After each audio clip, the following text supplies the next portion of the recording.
In the quiet suburb of Maplewood, the Smith family never imagined that an ordinary day would turn into a tale of compassion that would forever reshape their lives.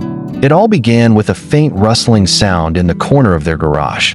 When Mr. Smith moved aside an old cardboard box, 3 pairs of wide, frightened eyes stared back at him. Huddled together in the shadows were 3 baby raccoons, so small, so vulnerable, and clearly unable to survive on their own. At first, hesitation filled the room. Should they intervene or call the local wildlife rescue team? But just as uncertainty hung in the air, the smallest of the raccoons let out a weak, trembling cry. That sound pierced through their doubts. In that fragile moment, the decision became clear. These little lives needed love, warmth, and immediate care. Emma and Jack, the Smith children, were quick to fall in love. Their excitement knew no bounds as they named the trio Pip, Dot, and Munch. Together with their parents, they transformed a quiet corner of their backyard into a makeshift sanctuary. But caring for wild orphans was not a simple task. Feeding them required special formula bottles, long nights of patience, and an unshakable commitment to their survival. Over the weeks, the raccoons began to thrive. Their once timid movements gave way to bursts of playful energy that filled the Smith household with laughter. Pip, the smallest, had a remarkable talent for climbing, scaling anything within reach.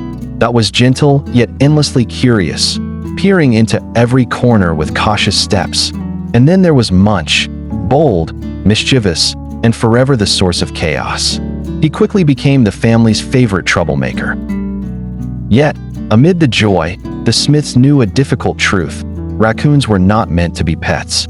They were wild creatures, destined for the forests, not for human homes. With heavy hearts, the family sought advice from wildlife experts. The answer, though painful, was clear. They could not keep the raccoons forever. Their role was not ownership, but stewardship, to provide safety and nurture until the animals were ready to reclaim their natural lives. The day of release arrived sooner than anyone had wished. On a cool autumn morning, the Smiths carried Pip, Dot, and Munch to the edge of the nearby forest.